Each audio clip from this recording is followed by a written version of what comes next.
Yes, msanii kutokea kizazi kipya cha Bongo Flava nikimaanisha Harmonize aka Konde Boy. Unajua kabisa jana alikuwa ameshatoa taarifa kwamba kwa wimbo ambao anakwenda kuuachia usiku wa kuamkia leo ndio wimbo ambao Grammy kwa namna moja ama nyingine waweze kuangalia wimbo huo. Sasa ambao wimbo huo ameweza kuimba na msanii ambaye anafahamika kwa jina la Mirben Ari, ndiye msanii ambaye ameweza kumshirikisha na goma linakwenda kwa jina la Finally. Lakini bwana alikuwa amesema kwamba alitangaza kwa kusema kwamba anatarajia kuachia wimbo huo usiku ambao ni wa kuamkia leo, ambapo utaweza kulenga zaidi kuweza kuwania tuzo za Grammy. Kupitia ukurasa wake wa Instagram, Harmonize aliweza kueleza kwamba wimbo huu umetayarishwa kwa kushirikiana na mwanamuziki wa kimataifa Mirben, ambaye huyu ni msanii na mtayarishaji mashuhuri kabisa wa muziki ambaye amefanya kazi na majina makubwa na wasanii wakubwa akiwemo Diamond Platnumz. Lakini pia ushirikiano wake na Harmonize ni hatua kubwa zaidi ya msanii huyu kutokea hapa Tanzania, nikimaanisha Harmonize ambaye anahitaji kupenya zaidi katika soko la kimataifa.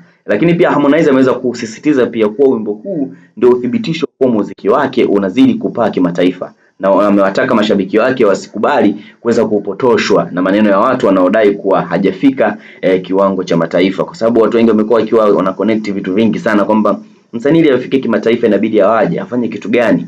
So amewaomba mashabiki zake wasiweze kupotoshwa na maneno ya watu kuhusiana na masuala mazima ya yeye kuwa ni msanii wa kimataifa ama vipi. Hata uta drop comment yako hapo tujue kama Harmonize ni msanii tayari shafika level hiyo ya kuwa msanii wa kimataifa ama vipi. Lakini pia mashabiki wake wanaweza kusubiri kwa hamu sana wimbo huu, waliusubiri kwa hamu sana na hatimaye wimbo huu umeweza kutoka. Ukiingia kwenye account yake ya YouTube unaweza kupost, unaita kwa jina la Finally, na wimbo ulikuwa una masaa 9 mpaka sasa hivi ameweza kuimba mle. Sasa ukiusikiliza, je, ni kweli bwana unaweza kuchukua Grammy au kuingia kwenye mashindano ya Grammy kama alivyosema yeye, kwa sababu anasema kwa kiwango ambacho amekifanya mle, nguvu ambazo ameziweka mle na kuzionyesha zinadhihirisha kabisa kwamba lazima aingie kwenye tuzo za Grammy, ikiwezekana aweze kuchukua kabisa, kwa sababu nyimbo ambayo ameimba inahusiana na vitu vingi sana kuhusiana na masuala ya Grammy, tuzo manini, yani unaweza ukashindana na nyimbo yoyote ambayo itaweza kushindanishwa na hizo tuzo za Grammy. Sisi kama Sawasawa Digital lazima tuweze kukufahamisha, lakini pia kukupa